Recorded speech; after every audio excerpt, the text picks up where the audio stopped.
There we go. Welcome, everyone.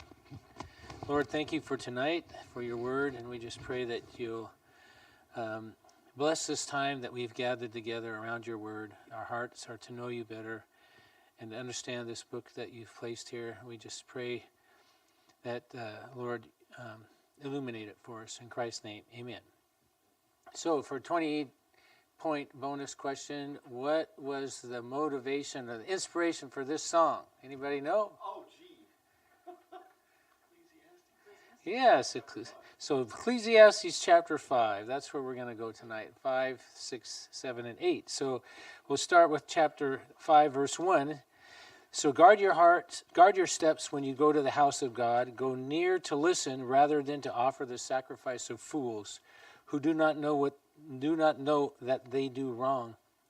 Do not be quick with your mouth. Do not be hasty in your heart to utter anything before God.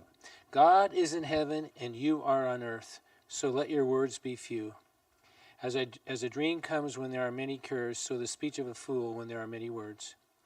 When you make a vow to God, do not delay in fulfilling it. He has no pleasure in fools.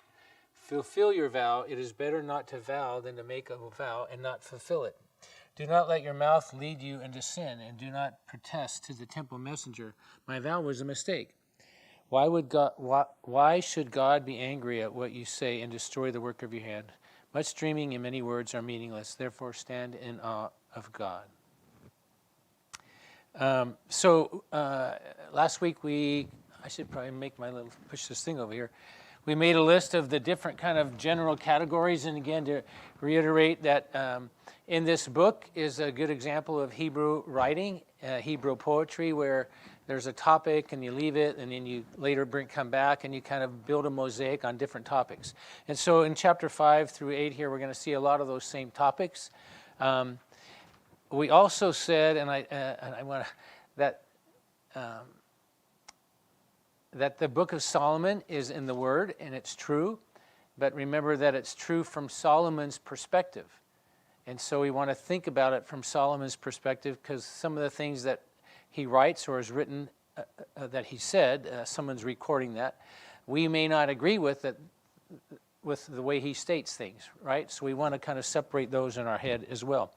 But remember that Solomon was a super wise guy. He knew what he was doing. He knew a lot, had a lot of wisdom. And throughout the book are also sprinkled things of wisdom. And so these first 7 verses here have a lot of wisdom in it, which he's describing here.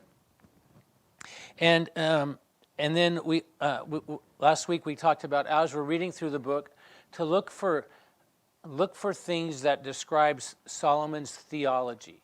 What did he think? What is he in this book? There are a lot of things that describe who he believed God was and what he believed about God, and then also what he believed and thought about people, about mankind, and we want to search for those things as well. But in verse 2b, he says, God is in heaven and you are on earth. So go near to God and listen rather than to speak, basically. Don't be hasty. And God is in heaven and you are on earth, so let your words be few. What is he saying?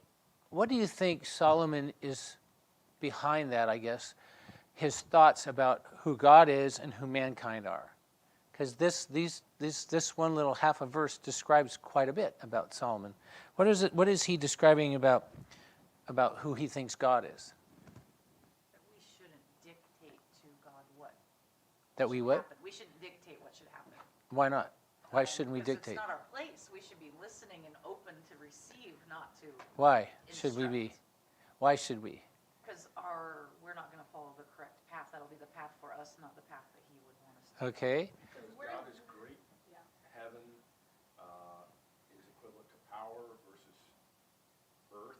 Relative insignificance and weakness is what I came up with. The juxtaposition between the two. Okay. Heaven, power, weakness, insignificance on earth. Okay. I think.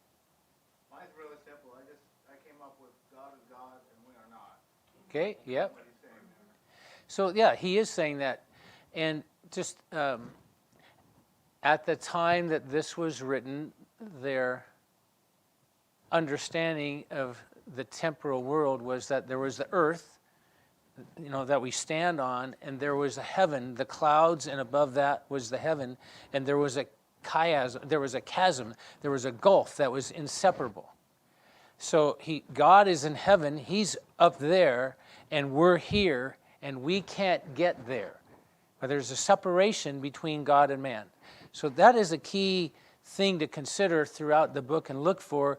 What is he saying about God? And one of the things he's saying is that God is powerful, he's great, he's high, he's up, he's in that place, and we're separated from him. He's not saying God is there and here. He's saying God's up there and we're down here. But they're not wrong about that. No, I'm not implying he is wrong. Okay. I just want us to understand. So next week we'll come back to this, but I'll just give you a little bit we're thinking about. I think the book is very accurate and it's very true. But it depends on your worldview. It depends on your theology, what you think about God, what you think about mankind, what you think about God's purpose and what he's doing and what he wants, and mankind's purpose and what we're doing, what we want. So Solomon is we want to look at the book from, he's the writer or is written about what he taught. And so understanding, let's see here, trying to think of something. I don't think this is the way his father would have wrote. No, probably not. No, it wouldn't be Trying to think of sure, this is a little extreme, but it's that popped in my head. Is abortion right or wrong?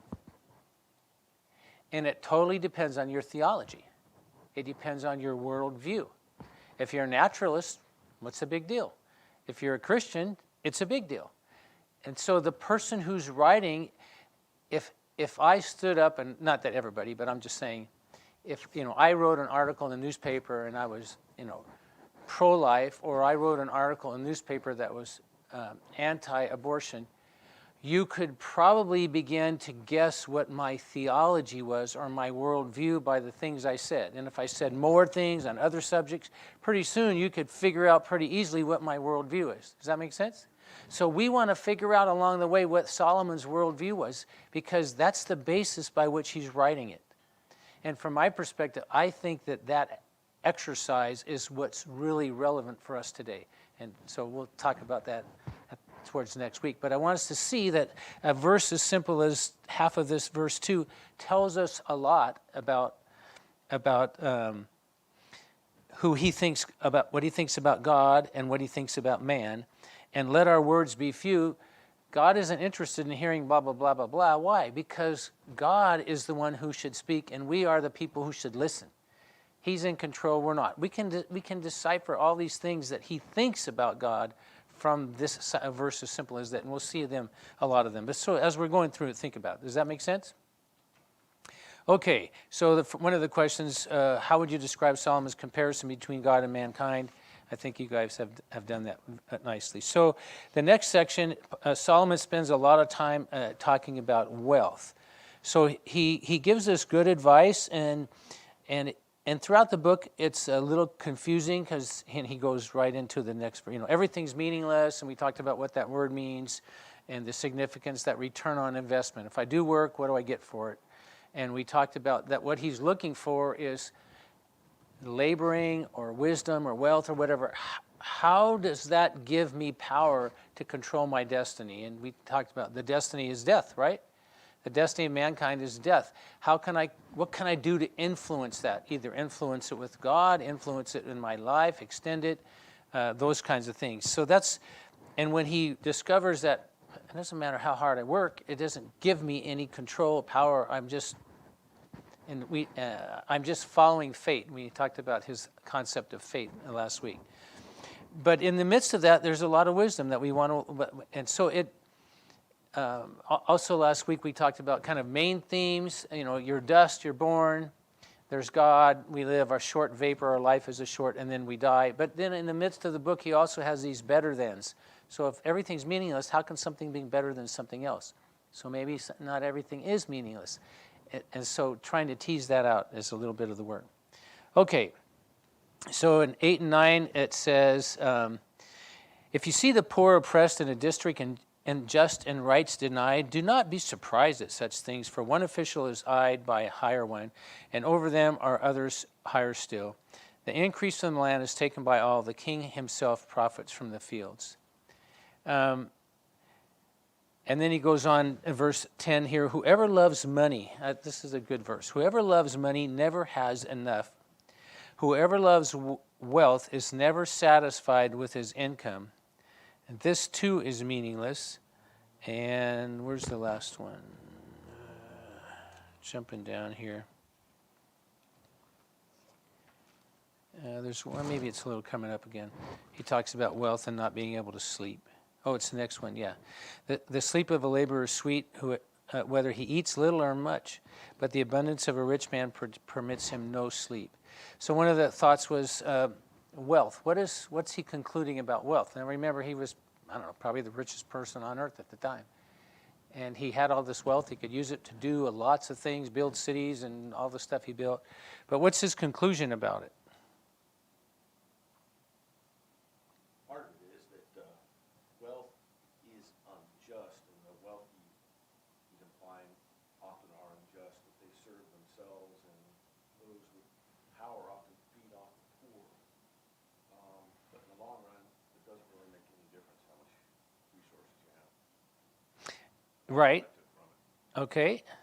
So would you say that he's concluding that wealth is a good thing? It adds to one's life, or doesn't? Doesn't make any difference. It's what you choose to make of it. It can make you, I thought it can cause corruption and injustice. Specific reference to what he wrote. And corrupt leaders are party to other corrupt leaders. Kind of corruption breeds more corruption. So that's the negative side as well. Right, it does, and I would say, why does it? And so what do you think about this when he says, whoever loves money never has enough of it? They're never satisfied. You always want more. Why? Because it's human nature to be like, well, I want more. I need more. There's something missing. I must need more to make myself happy. Okay, I yeah. got this little bit, I bet if I keep trying harder, I could get even more, and then pretty soon you're so focused on it, you've lost sight of everything else. What's that ROI? So, so this is a little bit about his view of humans and mankind. So one of his conclusions about mankind is that mankind are never satisfied. That we're always, and he talked in that we're insatiable in terms, we want more. What is it that we want? And I like, we're not satisfied. So there's something about mankind that is always searching. It's something missing. And some people think, and he's describing it here, if I have more wealth, I'll be happier. But I'm never happy. In fact, he says that the poor person, who, whether he's hungry or not, can sleep all night long, and the guy who's wealthy can't sleep at all because he's worried about losing what he has and not having enough. So that aspect of what is it about, and he doesn't answer it, but he's identifying this part about human nature that we're always searching and grabbing for something that we think is going to satisfy us. And what he's telling us is that exists, but wealth isn't going to satisfy you. Wealth isn't going to be one of those things that satisfies you. Does that make sense? He's talking about himself. Well, he's talking about his personal experience, I think, and his observation of others. Because even the king. Yeah. Yeah. And Why is it always rich people that say that? why is it always rich people that say that? Because they're the only ones that have had the experience. Why don't they just give us a bunch of money and let us try it? Well, I read one time they did this study, and it was on people wanting something really bad and saving lots of money until they got it. And that over all the different people that they studied, when you were the very happiest was when you had saved enough money to buy it, but hadn't yet purchased it. And once you got it, you had it and it lost value. Because Because it didn't do what you thought it was going to do. It didn't satisfy. Studies also Right. show that generally you want 15% more than what you want. It's not like I want to be a zillionaire. You want 15% more, but that is Never changes. Yeah. So he's giving some advice and kind of about human nature and about wealth, and he's kind of concluding, hey, if you're searching for wealth, or when I searched for wealth and I had all this wealth, it didn't satisfy me. In fact, from my perspective, it didn't have any value. Or it could be it worse, because Yeah. a poor person can sleep. Yeah. Okay, so they're at rest, sleeping. But the rich person, there's something about that rich part that is making it worse, in my mind. Yeah. What would that be? Okay, you're focusing on the wrong place. So this is another, I'm just going to interject here on this one, that this is another thing about human nature. So I'll just say we're missing something. We're searching for something, right? And so I think, oh, wealth. And so I get it, and I realize it doesn't satisfy me, but I'm afraid to lose it, because if I do, I think I'll be worse off, knowing it doesn't satisfy me. So then I look somewhere else. And it's like I'm trying to gain, if I get that and this and that and that, and then I'm going to be satisfied. So getting it doesn't satisfy me, but then I'm afraid to lose it. And it's almost an irrational aspect of us and our longing and our searching. So I wanted just to highlight that, because let's talk about the next question here, about what he identifies as grievous sin. And one of those grievous sins has to do with wealth. That's kind of interesting. Okay, what did you guys identify as, what are some of the grievous sins that Solomon identified in chapters 5 and 6? You mentioned vanity several times. Give me an example. You're probably right, but I'm just trying to remember where it was. Well, that's where I have my notes, wasn't prepared to give an example. Oh, okay. Well, yeah, The love of money, the hoarding of riches for yourself, one of the concepts. And working and not receiving the benefit of one's labors. So let's look at verse 13. So verse 13 in chapter 5 says, I have seen a grievous evil under the sun. Wealth hoarded to the harm of its owner, or wealth lost through some misfortune, so that when he has a son, there is nothing left for him. So two things related to wealth are grievous sins to him. One is hoarding it, and one is losing it, so that when I die, there's no inheritance. There's a lot of room in between those two extremes, right? So I think, well, what's wrong with hoarding wealth? Why is that bad? Because he's saying that's a bad thing to have. And so you don't have to answer this, but there's a sense that wealth for myself doesn't do any good. Solomon doesn't do a very good job of describing that. There's just every once in a while, there's these subtle little things about the importance of relationship. And so this is almost, well, why is it bad? It's because if I have wealth and I'm not sharing it with someone, that would be a bad thing. Just if it's just for me, what good? And he uses other things we talked about last week. The person who's alone, who has all the wealth, and he's no one there to help him. It's better to have a relationship. It's better to have 2 or 3 people, that can help you. So you get a sense of that. But also, if you have all this wealth and you just lose it so that your children or someone else you can't share, that's also a bad thing. And so just remember, culturally, I'll just say the Israelites had a sense of immortality, but the immortality wasn't for the individual. The immortality was carried out or lived out by my seed. So my children and my children's children and my children's children's children. And so leaving something was a way to create immortality for one's line or oneself. Like Abraham had, God promised you're going to have all these, as many as the sands of the sea and the stars in the heaven. And he didn't personally, but that was part of his promise, and that was something that was important to him. And so having wealth and losing it like a fool, Solomon would probably say, so that I'm not carrying that on and supporting my descendants would be a bad thing. And then he goes on in verse 15. So again, this is like, what is he saying about mankind? Naked a man comes from his mother's womb, and as he comes, so he departs. He takes nothing from his labor that he can carry in his hand. So what's he saying about humans there? Last time I made a little list, but All that stuff's not yours anyway. Can't take it with you. okay, you can't take it with us, which I'm just stating the obvious. Humans are mortal, right? And he is saying this over and over again. There's death, and we're immortal. We can't take it with us. One of the questions that I want us to think about through this book is, when we think about mankind, what's his understanding about what happens to mankind after you die? Well, so we want to look for that in the book, because there are some little hints. Overall, I'd say he thinks it's nothing, but there's a few little hints, and almost maybe he's a little confused. But I think this is really important, because that's part of his understanding of what humans are and understanding of what God is. And let's carry this forward. At the time of Jesus, they had, let's call it the Pharisees and the Sadducees, right? And so the Sadducees were a group of educated, Old Testament Bible-believing leaders and I'm trying to think of the other word for that, teachers, who did not believe in life after death. They did not believe that there was life after death. Where did that come from? So that wasn't like, they just came up with this. That aspect was part of it. And so, it's hard for us to put ourselves there. But what in Solomon's existence and his life would have made him think there was life after death?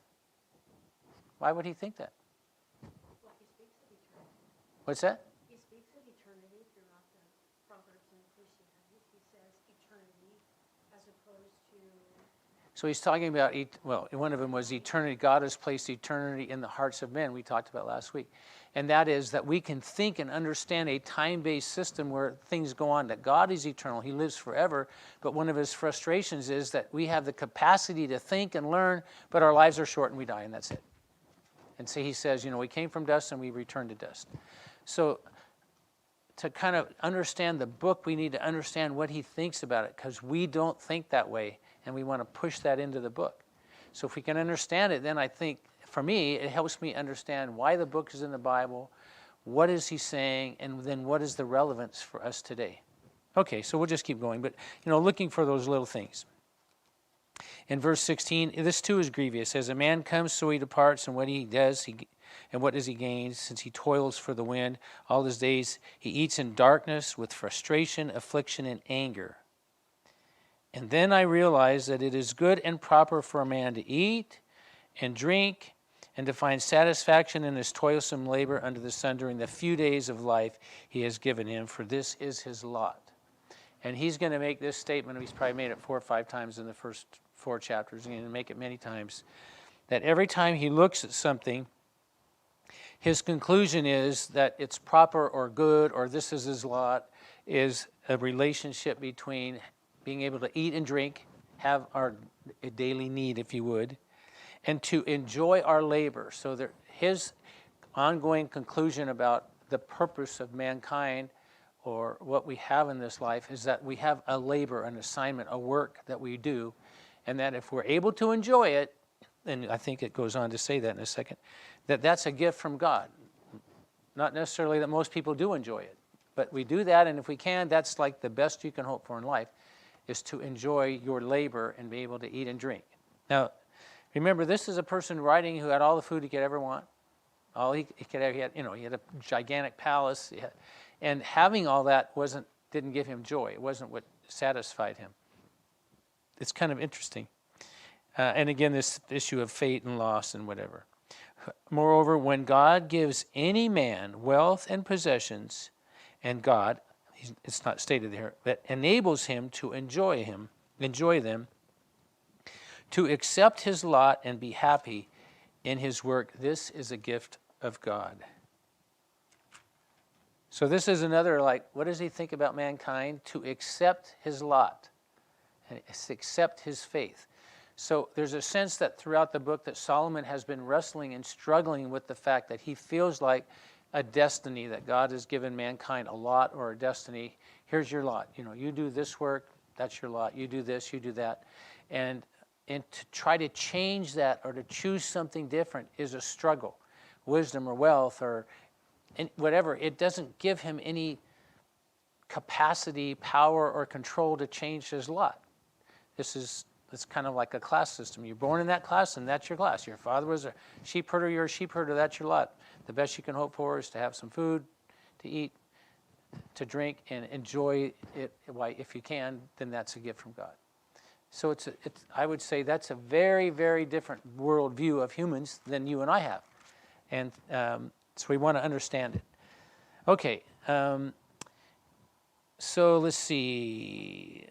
Ecclesiastes 6:12. So then he gives some practical advice here. Here's another one. We said he's never satisfied with wealth in verse 7 of chapter 6.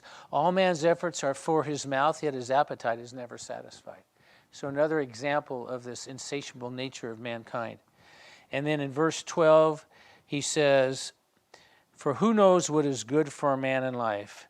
During the few and meaningless days he has passed through like a shadow. Who can tell him what will happen under the sun after he is gone? Actually, let me read that little kind of poem in there. All a man's efforts are for his mouth, yet his appetite is never satisfied. What advantage has a wise man over a fool? What does a poor man gain by knowing how to conduct himself before others? Better what the eye sees than the roving of the appetite. This too is meaningless, a chasing after the wind. Whatever exists has already been named, and what man it is has been known. No man can contend with one who is stronger than he. The more the words, the less the meaning, and how does that profit anyone? For who knows what is good for a man during the few and meaningless days he passes through like a shadow? Who can tell him what will happen under the sun after he is gone? So what do you think these questions represent? What is Solomon kind of alluding to?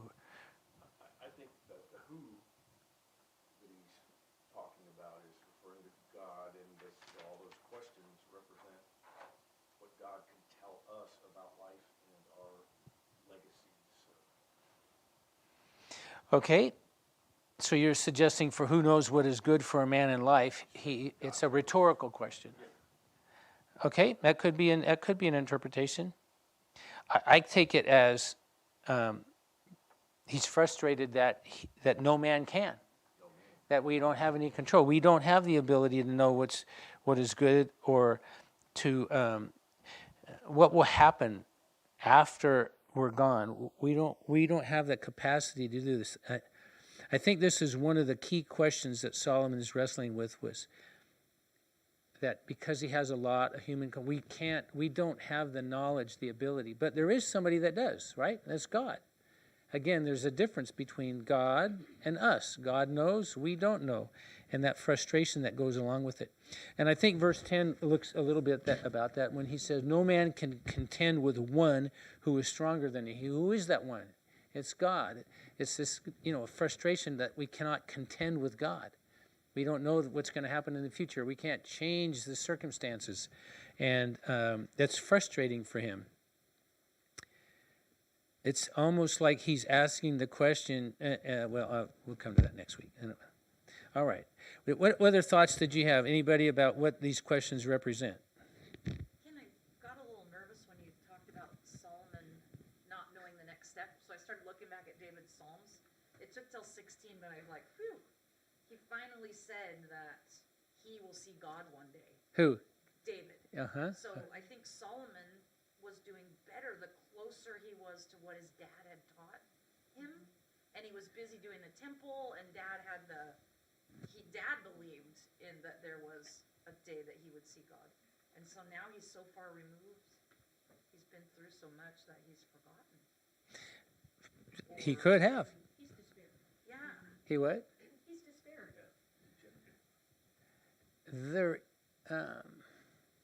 This is a separate study, but there's not a lot in the Old Testament about eternal life. Right. That's what I was getting nervous when I was skimming. I'm like, There isn't. Come on, David. In fact, when Jesus came and he talked about, I am eternal life, or you believe in me will live eternal life, people thought he was crazy. And half of the Jewish leadership didn't even believe that. If you remember, they asked him, they wanted to trap Jesus and say, it was the question of this man, a woman's married to 7 siblings, they all died, and she marries the brother, and then who's going to be who's she going to be married to?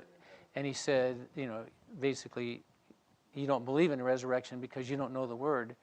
God said, and this is a whole other thing about how interpretation of the Bible, but God said, he didn't say, I was the father or the God of Abraham, Isaac, and Jacob. I am.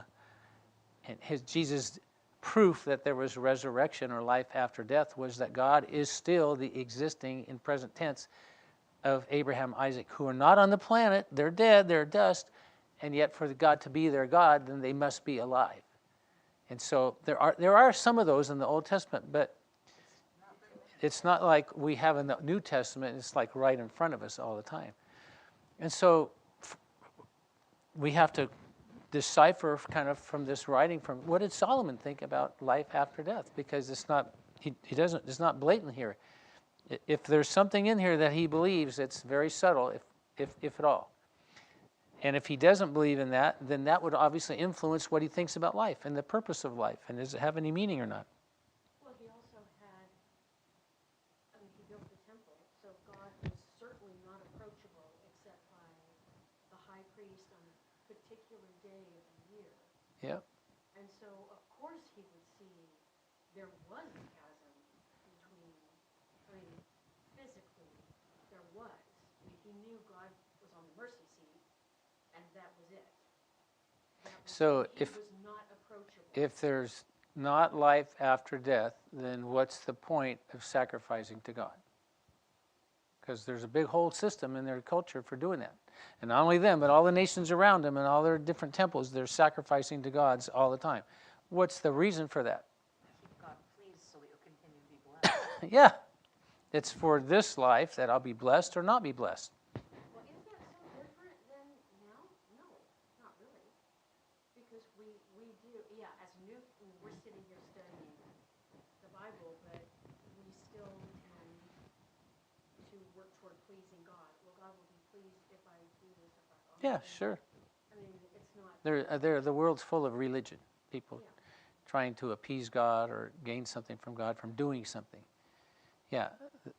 But I just want us to, remember to put ourselves in, if we could, Solomon's mind and thinking, because what he's right is reflecting that. And it has a lot of significance on what we're reading and what he thought. Wouldn't that be so powerful? Sorry. Oh, sorry. He reminds me of an older gentleman sitting on a porch. His life has come to an end. He might be unhappy about what he's done. He's questioning, did he do enough? It's kind of like, I don't know, just normal life, the way that it goes. You find yourself on a porch swinging and Yeah. up My kids aren't coming around. right. Or, I mean, he sounds like he That's needs exactly what, antidepressant. He's a begonia. This book, as we talked about, was probably written after Solomon's death, recorded by somebody who was very close to him, maybe his son. But he's recording his near end of life, late in life reflections on what his life has meant and what he has done and what he's accomplished, and what is it meaning and what has it done, all this stuff. And I really, it's amazing. He's an amazing person. And he's a wonderful example, because for most of mankind, all the things that we strive for, that we think is going to fill this void, wealth, power, authority, respect, whatever, he had all of that. And at the end of it, his conclusion is that it had no value to me. Life, all these things I did and sought and experienced, and pleasure and wealth, it didn't add or bring anything to me to meet my need or to my desire to affect my fate. And so it was meaningless. And when I think about my life, and I'm sitting on the porch swinging or whatever, I'm like, let's say, when I think about my life, honestly, the first things that come to my mind are often regrets. I have a lot of regrets. But in the middle of that, there's some good. There's this thing, then there's some good. Oh yeah, that's that. And we kind of see that reflection here as well. So there are some better thans, or some good advice, or some things that, wisdom, and some things. And you get a sense that when he sits back and think about it all, I almost get a sense that one of the things he's noticed is, when I was building that temple and doing all that work and figuring out, that was I did enjoy that work a little bit. So Or when the farmer's working really hard and sweating, and at the end of the day he's tired and he sees the grass, the corn or whatever, starting to grow, you can get a little joy out of that. So honestly, those are the things in life that if you can take them, get them, because that's your lot. It's not going to get any better than that. He's kind of saying that, right? So next week we'll ask this question: is he wrong? And if he is, why? And if he isn't, why not? Okay. So it's chapters 7 and 8. So let's see here. Oh, asked you to there's a little table to fill out. So in 7 and 8, he identifies a bunch of things that are better than. Something's better than this, something's better than that. What kind of things did you guys find? What are comparisons? A day of death is better than a day of life. Why? No, he says it's better to be dead than to alive. Your day of death is better than your day of life. Better than a house of feasting, because life is pointless and meaningless. And Why would the day of death be better? And he talks about why. The day of mourning better than feasting, the day of sorrow better than laughter. If one has lived a life well lived, that's better than life, is the way I interpret it. So he talked last week. We also saw, last week or this week, I can't remember. He says something to the effect that it's better to never have been born than to have lived, right? That's a pretty depressing thought. And so we think, why is it better? Why is it better to be dead than alive? And what he says is that the dead don't know anything. The baby that in the uterus that dies before it's born is better than the living, because they never, even though they didn't see the sun, they never knew anything. And what the knowing is that he's been describing in the book is the frustration of having a mind that can think and see, and realizing that our life is short and everything we do doesn't do anything, and we have a fate and we're stuck to it. Well, we have regrets. What's that? We have regrets. But ultimately, he's saying that from his perspective, having a pointless life that you cannot influence is a worse fate than having never been lived, because I didn't have to go through that frustration. And all the better things are reflective, like look back on. Yeah, well, he's Whereas right. the thans are more future or short-lived or. So this was an interesting one. You probably saw this one. He said a good name is better. It's better than perfume. A good name is better than perfume. So in the middle of this, I'd be better off if I haven't lived. And yet having a good name, people that respect you and you have integrity, is a good thing. And is that true? Yeah, it is. Is a wise man's rebuke better than a song of fools? It is, right? Is patience better than pride? Yeah. Is wisdom better than folly? It is. So in the midst of just our living, so let's call it in the 30,000 view, the big picture, from his perspective, life has really been frustrating. It's led to grief and sorrow because I can't do or influence any of these things. But from a relational perspective, he doesn't say it this way, but the things that are good are relational. A good name. I don't have a good name if I live by myself and never talk to anybody. My name is pointless. To have a good name is how I interact with other people. A wise man rebuke is somebody helping me, telling me, correcting me. Patience in circumstance or versus pride, feeling great about myself. And wisdom and folly, and we read through Proverbs. These are all relational things. So you get a sense that Solomon does appreciate that the good or better things in life have to do with the relationships and how we interact. But my relationship with God, or my purpose that God created me, is a frustration for him and not understanding it. And so let's look at 7 verse 13 through 22. And he says, begins with, consider what God has done. So the question was, what things does Solomon identify as works of God? And 13 through 22. 13 says, consider what God has done. Anybody have any answers for that one? He made happy times and sad times. Okay, good. What's that? Prosperity. Okay. I think righteousness and wisdom were the third and fourth Where did you find that one? 13 through 22. I mean, I didn't catch that one, but doesn't mean it's not there.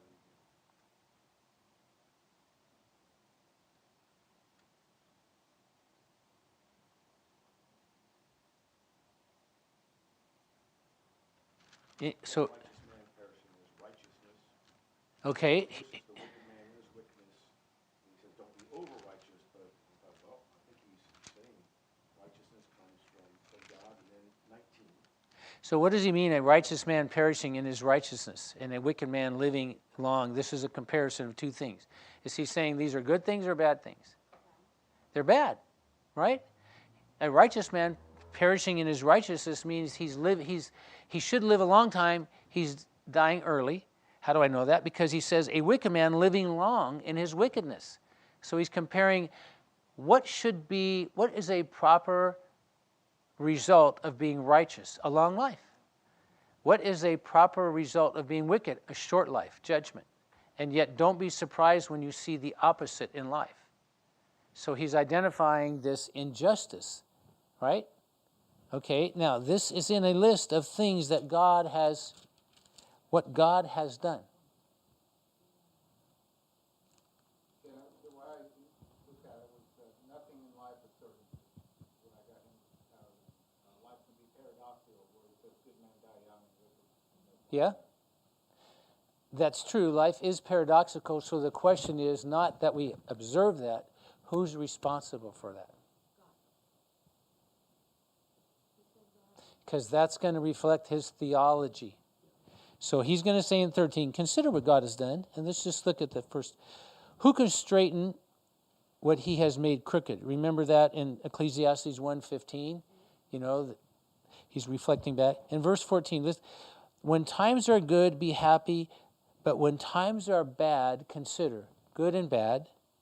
God has made the one as well as the other. Is this not what, I mean, this is how I... He didn't make the bad. He was such a good example of good that you know what is bad. So Solomon is saying, he is saying there are times that you're happy and there are times that you're bad. Remember, there's a season for this and a time for that and a time for that. God has made the one as well as the other. What is he saying about God and good and evil? What's that? He's capricious. It's our choice. He's what? It's our choice. In what way? That God made both, and again, our own will, our own whatever we choose to do, our choices in life, make it good or evil. I don't think that's what he's saying. You could be right. The reason I don't think it's what he's saying is because in verse 13 he says, who can straighten what he has made crooked? God. Who can change what God has made? And you're going to have good times and you're going to have bad times, and God made them both. And is he saying he's deciding you get good, you get bad? He is. We can't miss this. He is.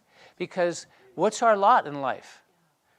We've given a work. We work. Hopefully we have some food to eat, some water or something to drink. We can enjoy it a little bit. And this is why he's so frustrated. Does he have choice? He has a lot of choice. He has, actually, of all the people that ever had choice, Solomon had the most choice because he had choice to do whatever he wanted to do, the wealth and the power and everything he could do. But he's frustrated because despite that, he still experiences bad things. And he still experiences good things, and he feels like it's out of his control. That he's born, he lives, he dies, and good and bad that come along the way, God made them. And if it's good, it's a gift from God.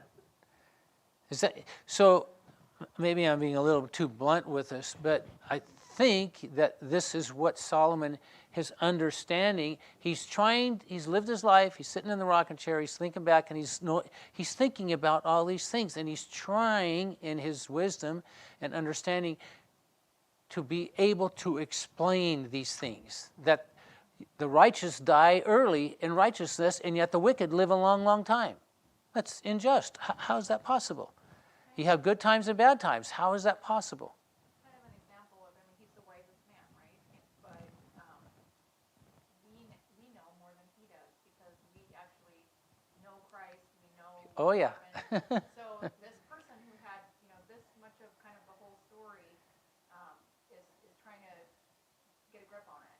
Yes. And yet we now have read the book. We Yep. read the book, we know the ending, for me, it seems a little on the simple side for such a learned man, but when you think about what time he lived in. Exactly. And what He he, didn't ask God for money. He never asked for wealth. no, He didn't. He asked for wisdom and God and knowledge, and God did that. And yet he wasn't wise in gobbling everything he could see, everything he wanted. He just gobbled it all up. And just women beyond okay, belief, children, everything. you know, everything he. Everything life had to offer, he could have it and experienced it. Right? And yet he's blaming God because he's mad at God. He's angry, frustrated, and discouraged. He is. I don't know if I would go so strong as to say he's blaming God. I think he's recognizing these patterns in life and he doesn't understand them. But he does understand that God's in control and that these things are happening. So it's easy to conclude that one leads to the other, but he doesn't completely understand it. So here's an interesting question, I think, to think about. You just described the book, really. Here's a guy that he didn't just have wisdom and knowledge. God said, you know what, I'm going to give you everything and anything. Everything you can possibly have. Here, take it. He did that. Why would God do that, and why would he capture his life in this Bible? It's a great example of that you can have everything, but it's not everything.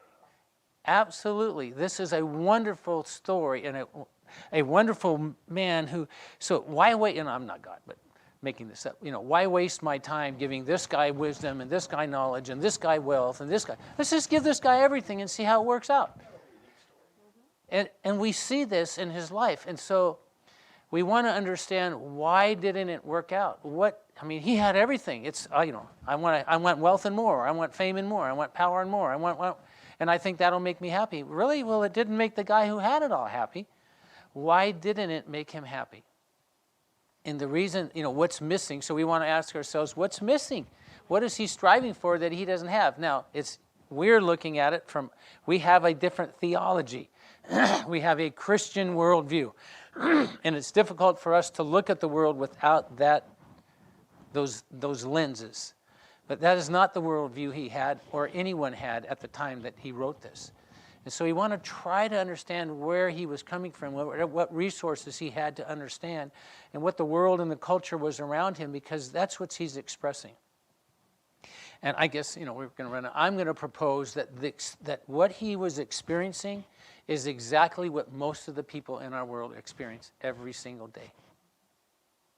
If you go out many years ago, it was probably 30 years ago now. The church we used to go to, we would go out on Saturdays and knock on doors, and talk to people, hey, have you heard about Jesus, and blah, blah, blah, and share the gospel or whatever.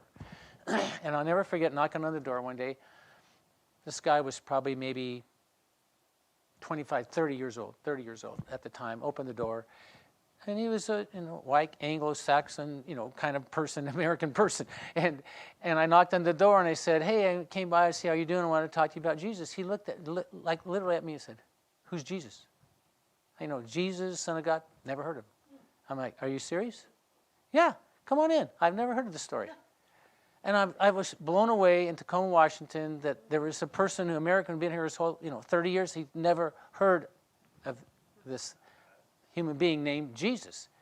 And if we were going to go out, if we were going to go Olympia, Aberdeen, Tacoma, wherever, knock on here in Elma,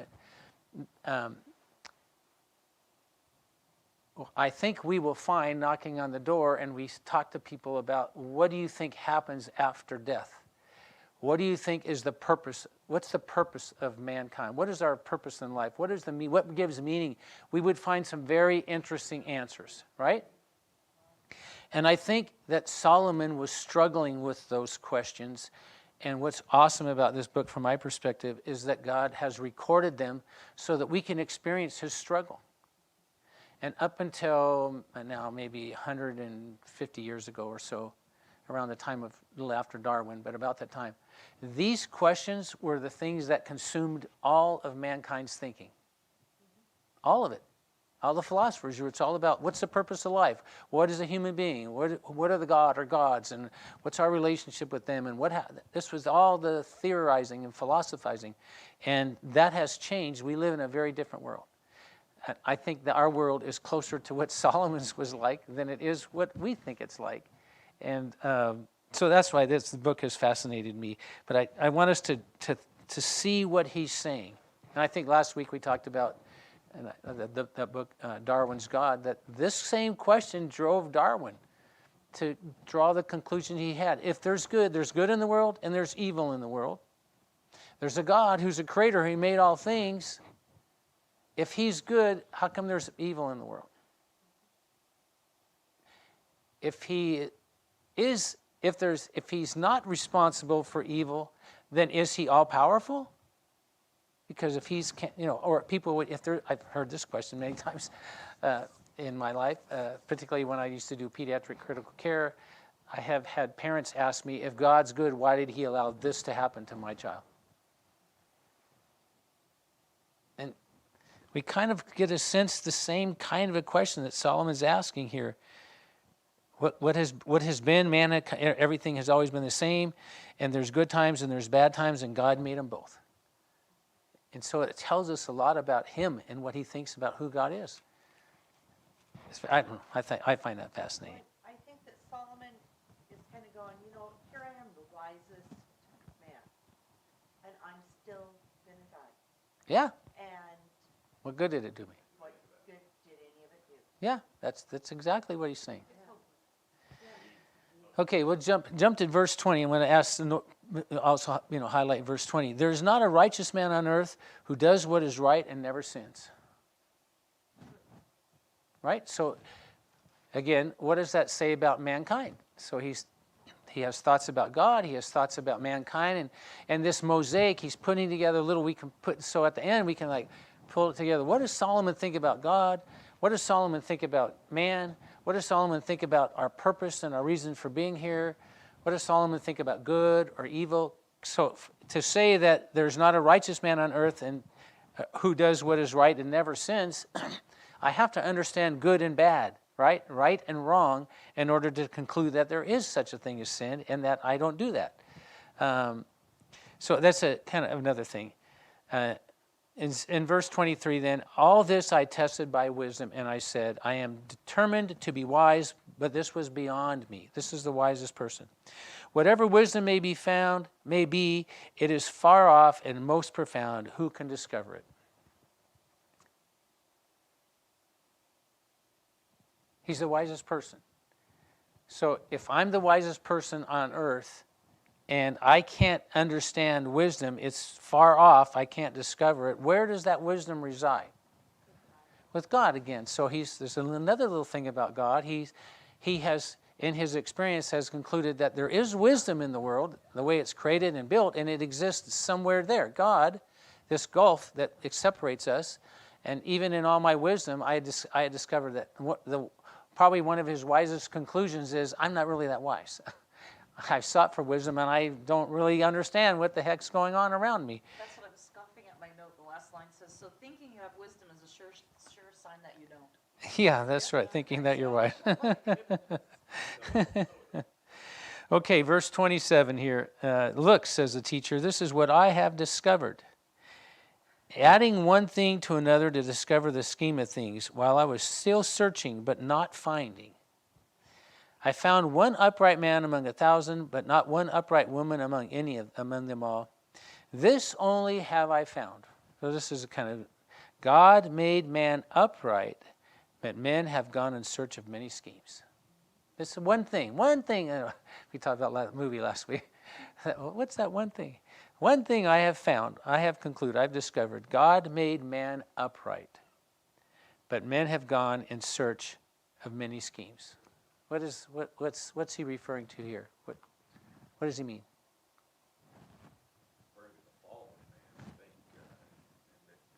It sounds like the fall, doesn't it? Nothing's changed since then. Nothing new under the sun. Okay, so there's good and bad. God made them all. What does this statement say in reference to that statement that there's good and bad in the world, good times, bad times. There's no righteous one, everyone's sin. God made them all. But at the same time, God made man upright, and they went in search of many schemes. Who's responsible for?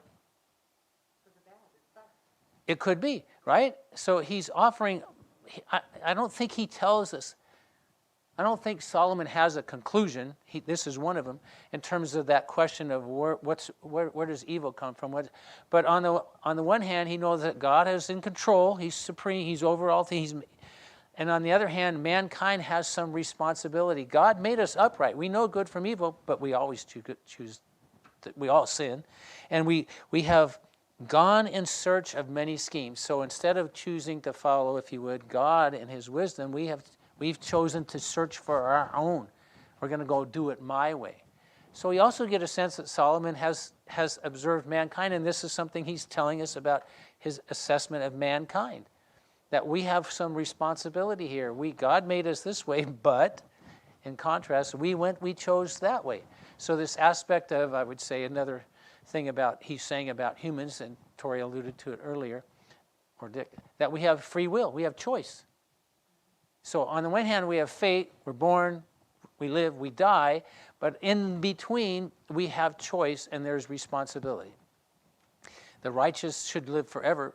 They're making a choice to be right, and yet they don't always do that. The wicked, they live long, and that's injustice, but they still have choice to be wicked. And here we see this, that he's making a clear statement about our created nature, that we're created and God made us upright. And another way to say it, but we chose to make ourselves crooked, making that metaphor. We've chose to search, we've gone in search of many schemes. In chapter 8, who is like the wise man who knows the explanation of things? Wisdom brightens a man's face and changes its hard appearance. Who is like the wise man? And then he goes through this thing about, a lot of this is about the king and following the king. And it says, read Ecclesiastes 8, 7, and 8. What is Solomon describing in these verses? What questions do these statements seem to be the answer to? So we'll finish after this, verse 7 and 8. Let's see. Since no man knows the future, who can tell him what is to come? No man has power over the wind to contain it. So no one has power over the day of his death. As no one is discharged in time of war, so wickedness will not cease those who practice it. What did you think about that? What's he describing in these verses, or what questions does these verses seem to answer? Was it going back to we have no control over our life? I mean, we're going to die. Yeah, it describes kind of some of our limitations, right? We have no power. In verse 7, we don't know. We have no knowledge of the future. We can't tell or predict the future. There's also this who thing again. The what? This who can tell him what is I think we discussed in the previous section who the who is. Okay. No man has power over the wind to contain it, right? Or no one has power over the day of his death. Make sense?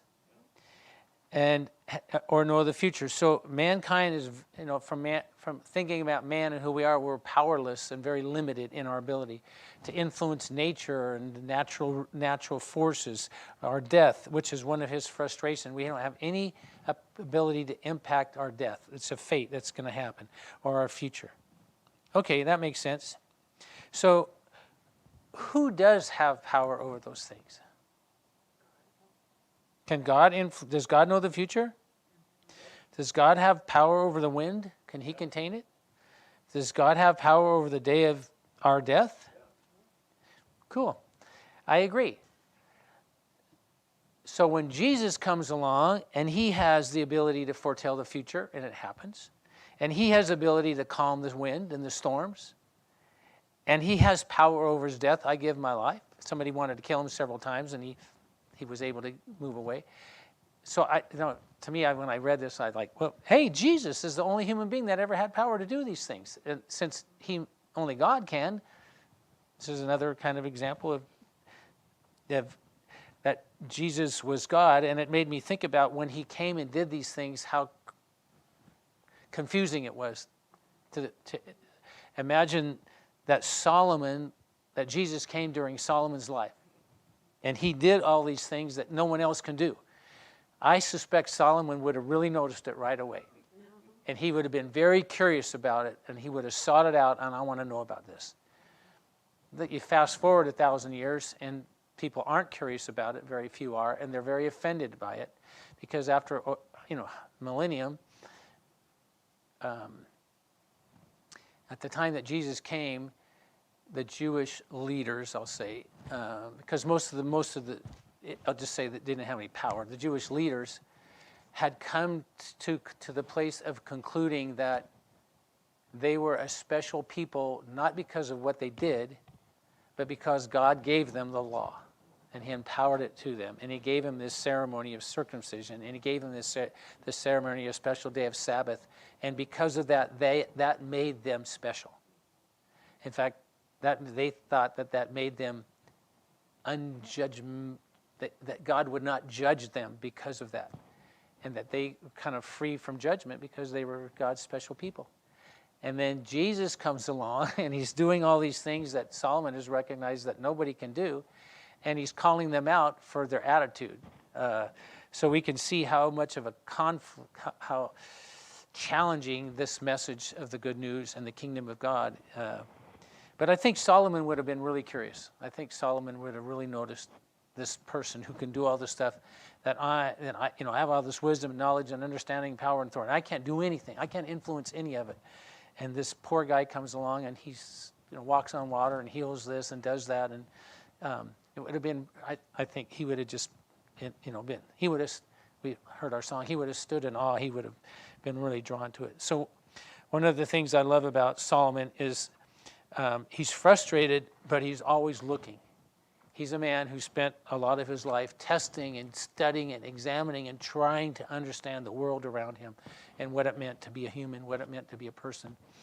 He had conclusions about our limitations and all that, and he's also trying to understand God, and I want to say God in the generic sense, because we talked about prior, I was pretty sure that Solomon was a polytheist, that there was a God over Israel, but I'm not sure he understood God as one God who created, all things and etc.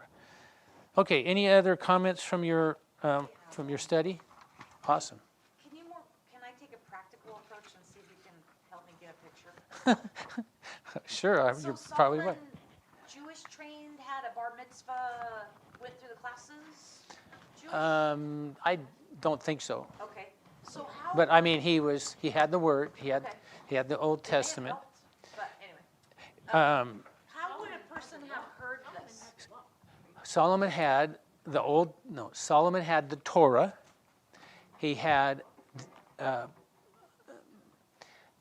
I suspect that Solomon had a lot of the Psalms, but they weren't in written form. Probably they were in oral or sung. I don't know exactly when those were written, although David wrote a lot of them, so he probably had some of those as well. And then we know that he wrote a lot of Proverbs, but beyond that, the rest of the Old Testament wasn't there. Mike and I have been at this church for 30 years, and I'm looking, this is the end of Solomon's life, and he wrote the Proverbs in the beginning, helped. write some of them. So we had a vast, we would remember. So how am I hearing these? Are they being preached at a church, or how am I being, because he just said basically the woman thing, but yet he wrote Proverbs 31. So he knows that there's good women, so that contradicts what he's taught me a few years ago, and now he's saying this. So how is he I giving got this that. to That's me? a good question. So one of the rules about interpreting the Bible is it always means what the writer intended the reader to understand. Not what the writer intended us to understand, what the writer intended the reader, right? Right. So earlier in his life, Solomon taught, and if you're in Proverbs, Solomon often uses a woman, a harlot, or a righteous woman as examples of good and bad, righteous, unrighteousness, almost like metaphors, but he uses them. But in a lot of it, he talks about, a righteous woman is, great wealth, etc. And then here he is at the end of his life talking about, I can find one of 1,000, but you can't, a good man, but you can't find a single one. Okay, Why would Solomon think that at the end of his life and he's sitting on the rocking chair? 700 wives.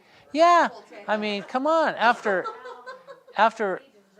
years of conflict with 1,000 women, as well as who knows how many other, I would suspect that. He's blaming us. I would suspect that Solomon's life and relationships with his wives was not always good, and Solomon being like most people, I'll say men, but most people in general, it's easy to blame someone else for my unhappiness, right? Now, let's assume that Solomon wasn't bisexual or homosexual, but he was, he had, Didn't have time for that. right, but think about, that's probably his experience with a female gender, but what's his experience with male gender? They're his advisors. He's in control. They all do what he says, Right. right? So, hey, I wish that these women would do, these wives would do what I say. You know, what is that, the Greek wedding? The neck, yeah, the head always turns the neck, or what, and the neck always turns the head, yeah. So I suspect that's a reflection of his experience. And honestly, it's probably a good reflection, because having 1,000 women in your life is not a good thing. Well, how did his And- congregation not grumble? I mean, I say congregation, but I would have called it out on, well, not me personally, but I went home, I would have asked Mike, well, how come he could write 31, but now it's this? Well, most people, when Solomon wrote, this was probably written after his life, but he said all these things. So someone's recording these things, and Wise, but he's also human. He's been bitten, And he's disobedient to God. and he is powerful. You don't, Right, you're not gonna walk up and go. no, you want to have your head cut off? No, you're not going to do that. And he's also wise enough that if you're going to point out a group, why not point out the group that has no power? It's not like they can't even approach the king without his permission. Well, did anybody read the Proverbs he wrote until after he died? No, I doubt. Well, not very many people read. Yeah. So there were only a few. Did we hear any? Only a few people read. Yeah. It wasn't until when 15 something, whatever, the first printing. There were parchments and people wrote, but you had to have permission to go read that stuff. So everything that was taught was oral tradition. Now the Jews were taught, and we know over that from Solomon's life to the time of Jesus, that became more and more part of their culture, that they would memorize scripture and learn. But at this time, no. Probably hadn't even heard of Proverbs 31. well, but he was in love and doughy-eyed and, all of those things, right? And Yeah. It might have been his mom. Well, he was special, he set apart. then later, he'd been to divorce court, he'd been, Oh, I can't imagine what it was like. And so another thing just to remember about anytime you're reading in the Bible, let's just say New Testament, you're reading in the New Testament that women shouldn't teach or speak in the church, or they men should wear hats, or vice versa, all that stuff.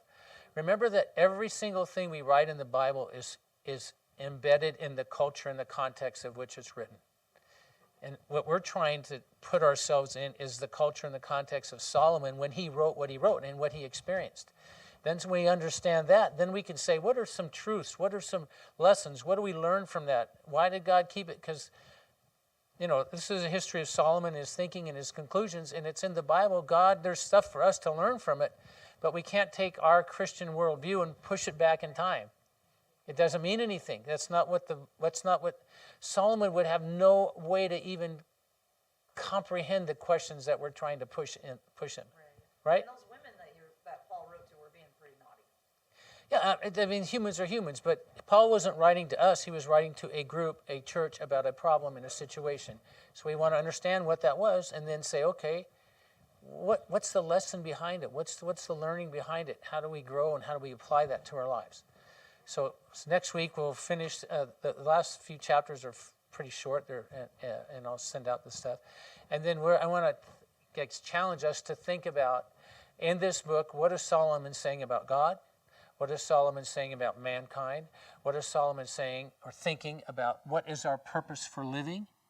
What does Solomon say, if anything, about is there life after death? And if the answer he doesn't think it is, how does that influence his thinking? If he thinks that there is, then how does that influence his thinking, and how is that expressed? because I think that those are important questions that the book, when we read it and study it, it's causing us to think about that, right? Like, your life, everything's meaningless, chasing after the wind. I'm like, is it? Is everything in our life meaningless? Or if the answer is no, it isn't, then why isn't it? Because if I think that our life has purpose and meaning, and Solomon didn't, then what's different? Am I wrong? Is he wrong? And if one of us, what's the difference in the way we think and why we come to those conclusions? That make sense? Okay, we'll pray. Father, thank you for tonight, and this challenging. Your word is challenging, Lord, and we pray that your Holy Spirit will convict us that if we're not learning what you have for us to learn, and I know, Lord, that every time we study your word, there's something new and there's more truth to be learned. And, Lord, I bet Solomon is just in awe of you when he got to stand before you and see you and know you, and so many of his questions that he struggled with throughout his life were answered. What an amazing person he was, and we thank you for his honesty and his perspective of wanting to know. We thank you for his life and the story and the historical context of it, so that we can challenge ourselves with these questions and understand them as well. We ask you to bless this and protect us tonight as we go home, and we ask this in Jesus' name. Amen.